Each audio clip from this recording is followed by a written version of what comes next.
It was 1950 when my parents went to Switzerland and bought this Pallade Bolex 8mm film camera. My whole childhood was filmed on this camera in 8mm silent film.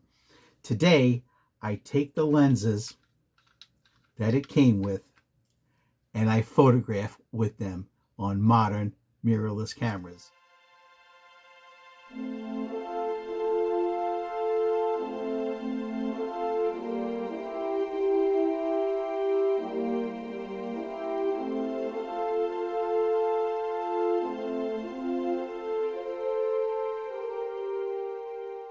Here's the collection. Let's jump into it right now. Let's take a look at a photograph or two that these 8mm film cameras with these D-mount cinema lenses, let's see what kind of photography we can get out of them.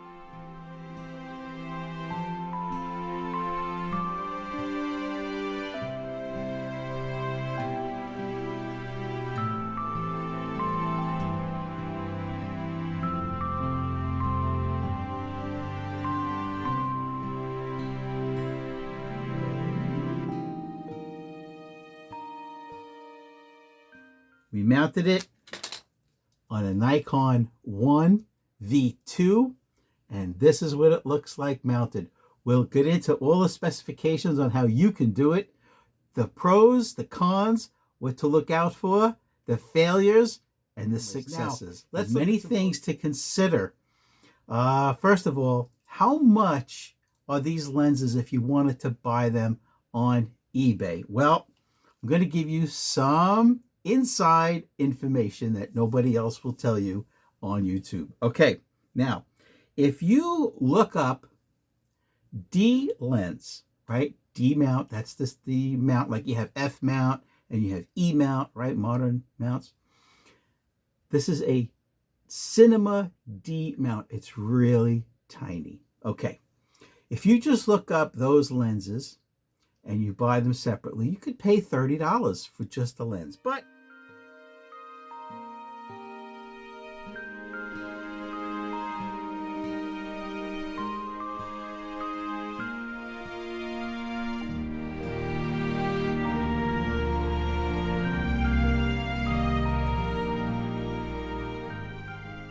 here's the inside tip. These older cameras, which by the way still work, if you buy the camera, by the way, the camera doesn't have to work, but if you buy the camera that has 1, 2, or 3 lenses attached, you can get these for $16 on eBay. That's what D-mount lenses are for 8mm cameras. There are 16mm movie cameras, old vintage ones. Those lenses are C-mount, okay? Either one is good, and you can get adapters for either one.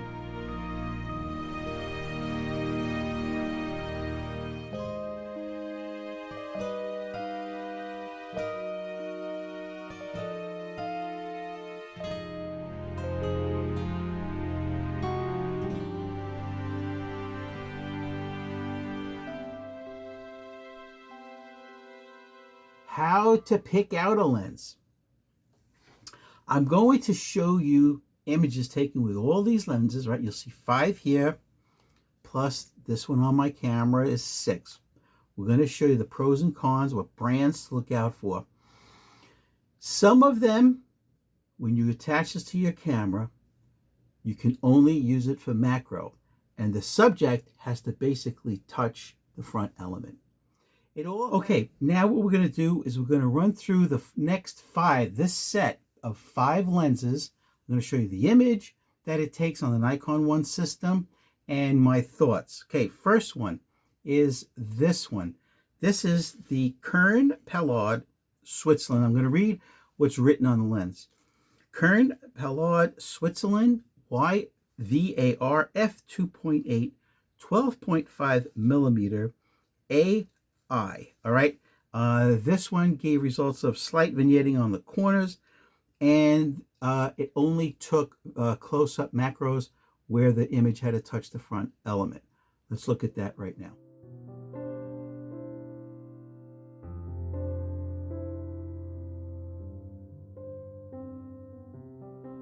Next is this. This is the Wollensack Tower Telephoto Amaton 38 millimeter f3.5 Cine. No corner vignetting.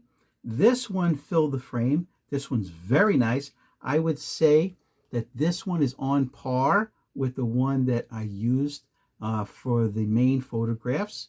Okay, this one's very good. Let's look at the photograph it took and my notes.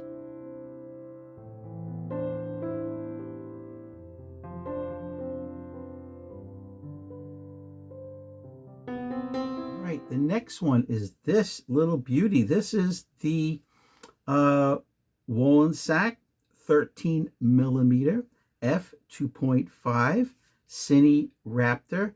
You do get some vignetting on the corners, but this is very nice. So far, Wollensack is doing very well. Okay, let's look at the photo and my notes.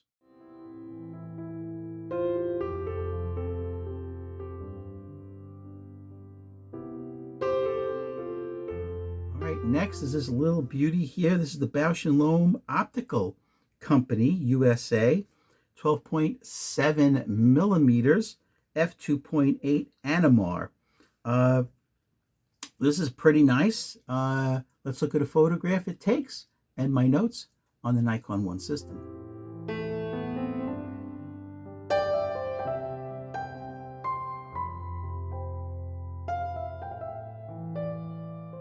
Okay, this one, before I tell you the name, let me just tell you I did not know before I purchased it that there's a lot of internal haze. I would not have bought it, but then again, it came mounted on a camera and basically I just had to pay for the shipping. The camera was very inexpensive. I think I paid like 16 bucks for this and a bunch of lenses and the camera. So this is the Wollensack 9 millimeter f2.8 wide angle Cine Raptor. This one also macro only on the Nikon 1 system. The subject had to be very close. Okay.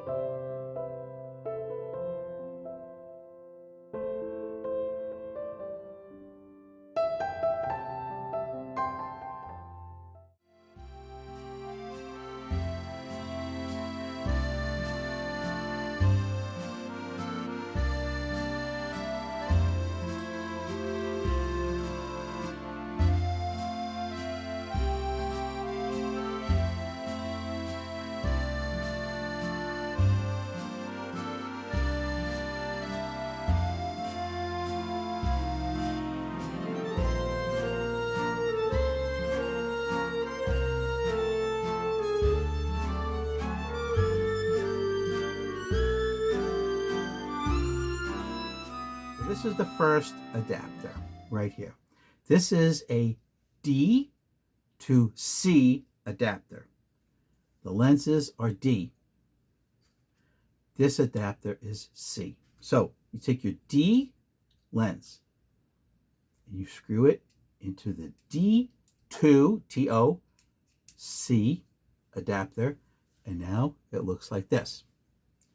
Then you take your C mount to Nikon 1 mount. These are all metal, by the way, very well made, and you attach it into here. But now I want to show you one more thing about this. You see how it's stepped, how it goes down? It's stepped down, it's recessed down.